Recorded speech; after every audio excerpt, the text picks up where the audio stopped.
বিএনপির ভারপ্রাপ্ত চেয়ারম্যান জনাব তারেক রহমান সাহেব বাংলাদেশে এসেছেন ডিসেম্বর মাসের 25 তারিখে। তার এই আগমন নিয়ে নানা রকম সন্দেহ ছিল, বিতর্ক ছিল, পক্ষ এবং বিপক্ষের নানা রকম কথাবার্তা ছিল।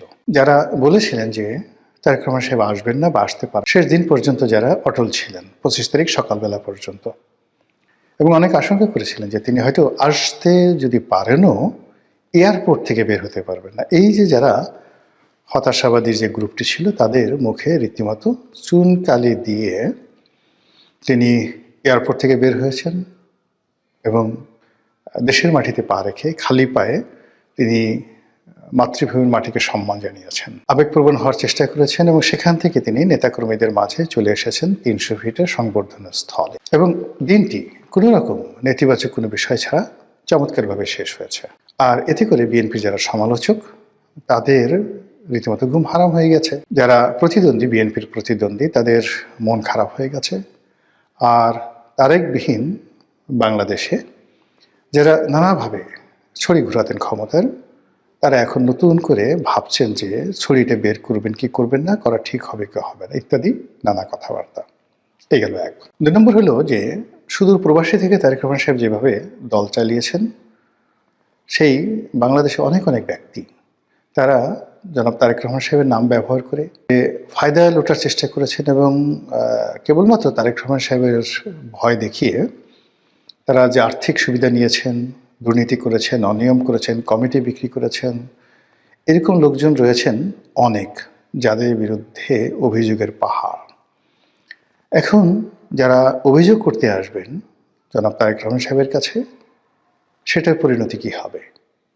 আবার যাদের বিরুদ্ধে অভিযোগ করা হবে তাদের ব্যাপারে তারেক রহমান সাহেব কী ভূমিকা নেন, এটার উপর কিন্তু ওনার ভবিষ্যৎ নির্ভর করবে।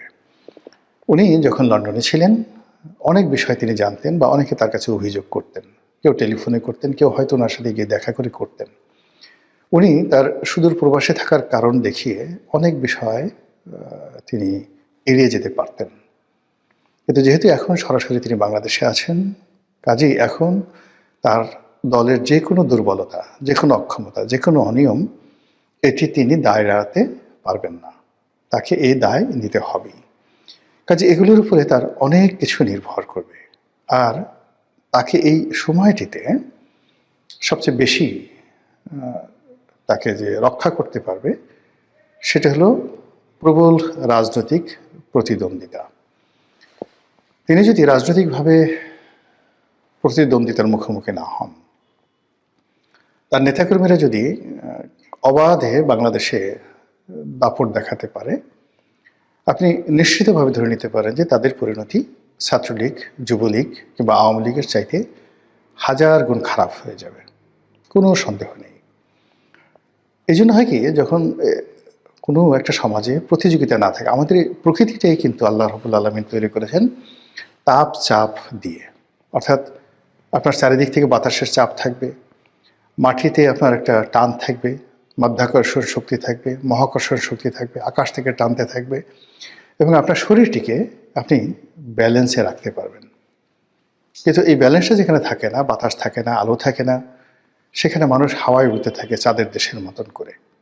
এই জন্য আসলে শক্ত প্রতিদ্বন্দ্বী থাকা যে কোনো একজন মানুষের সফলতার জন্য সবচেয়ে ভালো। রাজনীতিতে সবসময় আপনি পৃথিবীর যত বিখ্যাত লোক দেখেন, সব লোকেরই রাজনৈতিকভাবে প্রবল প্রতিপক্ষ ছিল এবং এই জন্যই তারা ভালো করেছেন। শহীদ প্রেসিডেন্ট জিয়াউর রহমান জমানাতে তিনি যখন ক্ষমতায় এলেন, তখন প্রথম তার জন্য যে সমস্যা দেখা দিল সেটা হলো জাসদের বাড়াবাড়ি। অর্থাৎ 7ই নভেম্বরে যে বিপ্লবটি জাসদ করেছিল, তার জন্য তারা মনে করত যে জাসদই হলো এই আন্দোলনের মাস্টার মাইন্ড।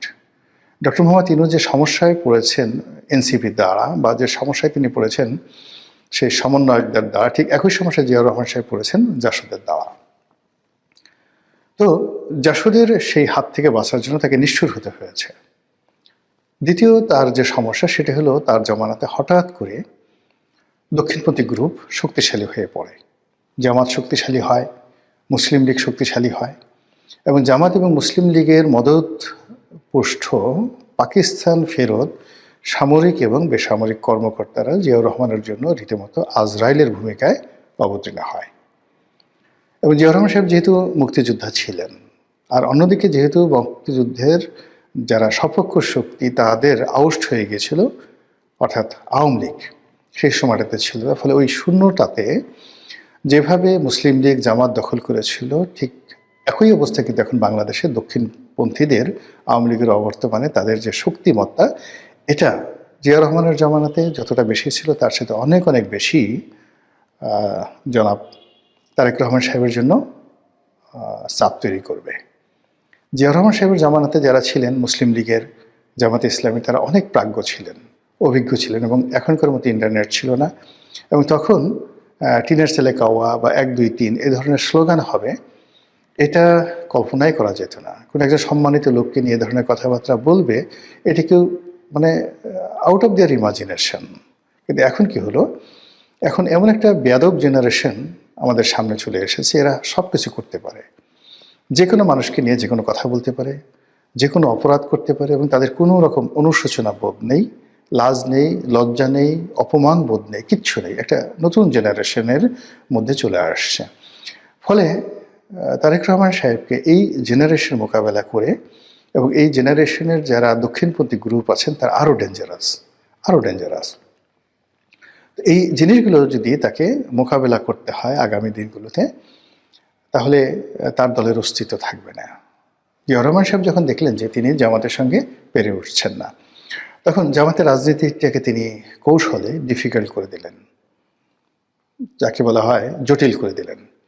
এবং এই জন্য জামাতের একটা বিরাট, যারা জামাতের মধ্যে একসময় মুসলিম লীগ করতেন বা রাজাকার ছিলেন, আলবদর ছিলেন, তাদের মধ্যে অনেককে তিনি মাঠে নামিয়ে দিলেন।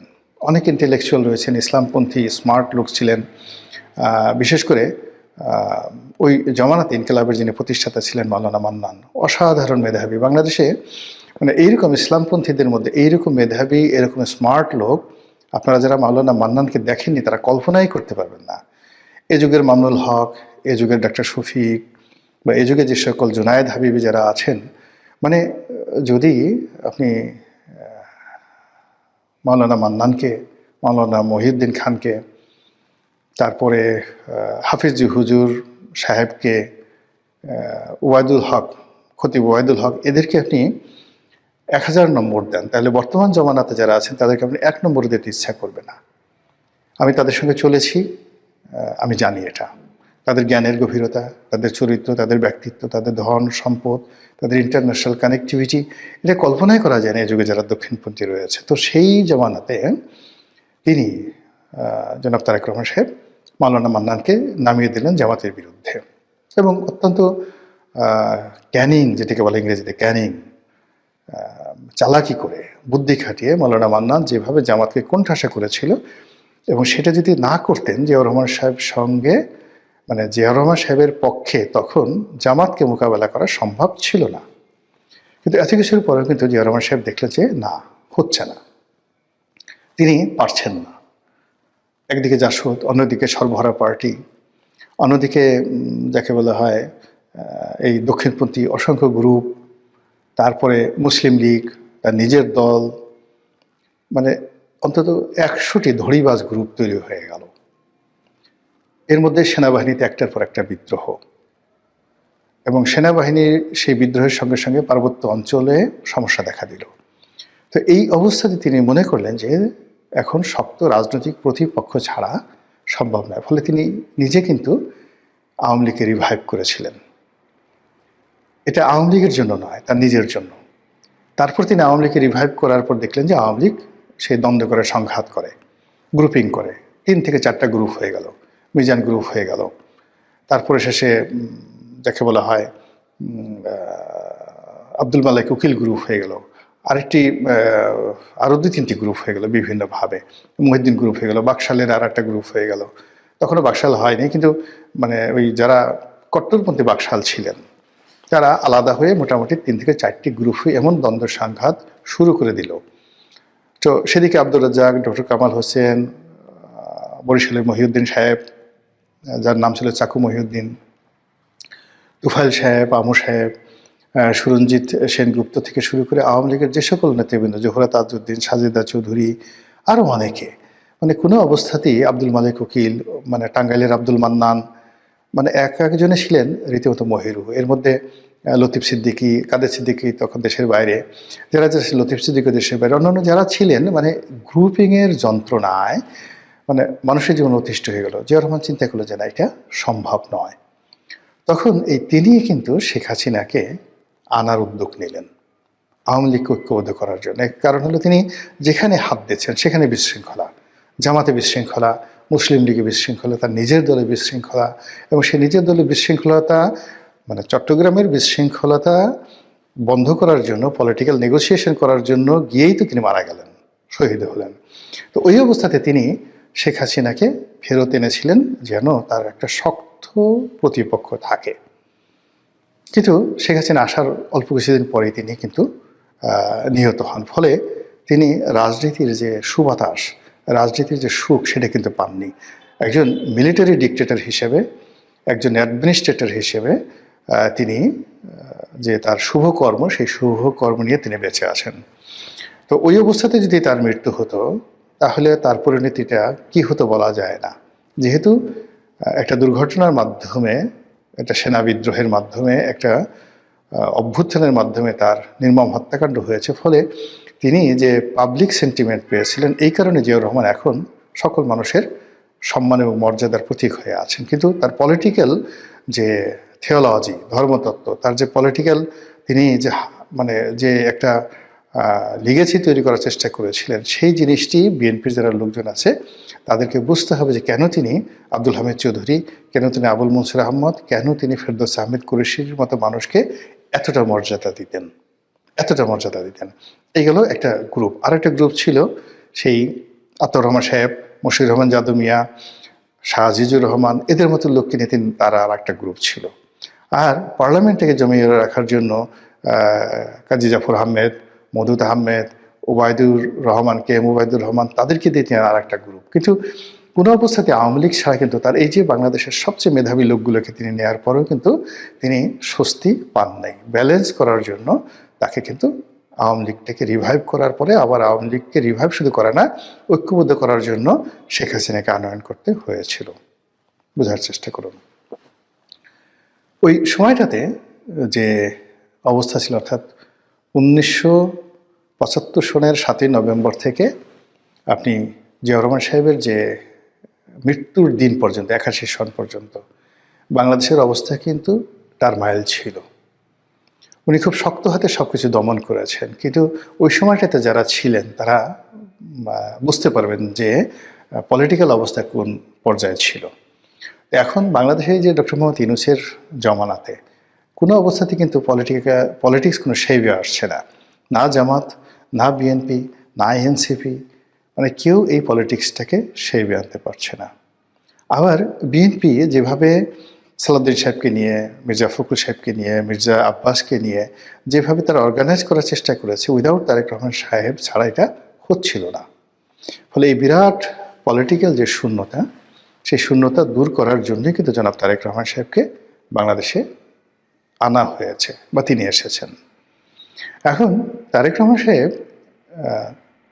তিনি কতটা পারবেন কি পারবেন না, তার কতটা কর্তৃত্ব আছে বা নেই, এ সকল বিষয় নয়। যেদিন তিনি পাড়া দিয়েছে সেদিন থেকে লোকজন ধরে নিয়েছে তিনি ভবিষ্যৎ প্রধানমন্ত্রী, তিনি সব পারেন। আর এই যে তিনি সব পারেন, এই মোহটা থাকবে 6 থেকে 7 দিন। এই 6 থেকে 7 দিনের মধ্যে তাকে রাষ্ট্রনায়কের মতো কতগুলো সিদ্ধান্ত নিতে হবে। হয়তো অনেক সিদ্ধান্ত অপ্রিয়, কিন্তু সেই সিদ্ধান্তগুলোর মধ্যে আয়রনই থাকতে হবে। লৌহ মানবের মতো বা লৌহ মানবীর মতো তার সিদ্ধান্তগুলো রীতিমতো স্বাভাবিক যে প্রথা, তছনছ, গত 14 মাসে যে প্রথাগুলো তৈরি হয়েছে, সেই প্রথাকে ভেঙে তছনছ করে দেবে। আপনি ফকল্যান্ড যুদ্ধের কথা যদি চিন্তা করেন, মার্গারেট থ্যাচারের সিদ্ধান্ত, 1971 সালে মুক্তিযুদ্ধ, 75-এর যে এমার্জেন্সি ডিক্লারেশনের মাধ্যমে ইন্দিরা গান্ধী যে সিদ্ধান্ত নিয়েছিলেন, এটাকে বলা হয় লৌহ মানবী। আমেরিকাতে ঠিক কিউবাতে যখন মিসাইল নিয়ে মোতায়েন নিয়ে গণ্ডগোল হলো, ঠিক সেই সময়তে জন এফ কেনেডি, আর যখন ইরান কন্ট্রা কেলেঙ্কারি হলো, ঠিক সেই সময়তে রোনাল্ড রিগান যে সিদ্ধান্তগুলো নিয়েছিলেন, এগুলোকে বলা হয় রাষ্ট্র নায়কোচিত সিদ্ধান্ত। কারো দিকে তিনি তাকাননি, জাস্ট তিনি একা সিদ্ধান্ত নিয়েছেন এবং সেটা বাস্তবায়ন করেছেন। তো সেই ক্ষেত্রে এখন জনাব তারেক রহমান সাহেব কীভাবে এসছেন, পত্রপত্রিকায় নানা রকম কথাবার্তা বলা হচ্ছে, সামাজিক মাধ্যমে আরও বেশি বলা হচ্ছে। তিনি কি রাশিয়ার গ্রিন সিগন্যাল পেয়ে, ভারতের গ্রিন সিগন্যাল পেয়ে, ভারতের বন্ধুত্বের আশ্বাস পেয়ে, নাকি পশ্চিমাদের আশ্বাস পেয়ে, নাকি আমেরিকার আশ্বাস পেয়ে, নাকি রেনুর সাহেবের আশ্বাস পেয়ে এসছেন, ডাজ নট ম্যাটার। তাকে যে কাজটি করতে হবে সেটা হলো তার দলের যে বিশাল এই মুহূর্তে যে জনগণ আছেন তাদের মধ্যে একটা রাজনৈতিক সাম্যতা, ভারসাম্য আনার জন্য তার উপযুক্ত প্রতিদ্বন্দ্বী লাগবে। এবং সেই প্রতিদ্বন্দ্বী যদি তিনি দাঁড়া করান জামাতকে, জামাতও শেষ, তিনিও শেষ। আবার তিনি যদি অতীতের মতো একটা জাতীয় সরকার করে জামাত সামাত সবাইকে নিয়ে যদি একটি ঐক্যবদ্ধ নির্বাচন, একটি জাতীয় সরকার করতে চান, তাহলে তার এই যে চেষ্টা, এটি হবে 2014-এর মতো, 2018-এর মতো, 2024-এর মতো আওয়ামী লীগের কার্বন কপি। আর তাকে যদি সত্যিকার অর্থে নেতা হিসেবে অমরত্ব লাভ করতে হয়, তাহলে এই রাজনীতিতে যদি তিনি ভারসাম্য আনতে না পারেন তাহলে হবে না। আর সেই ভারসাম্য আনার জন্য তার হাত দ্বারা যদি তার পিতার মতো আওয়ামী লীগ পুনর্বাসিত হয়, শেখ হাসিনা আসেন বা শেখ হাসিনা ছেলে সন্তানরা আসেন, বা আওয়ামী লীগের যারা রিফাইন্ড নেতৃত্ব রয়েছে বা রিকনসিলিয়েশন বলতে যা বোঝায়, সেটি জনাব তারেক রহমান সাহেবের হাত দিয়ে হয়।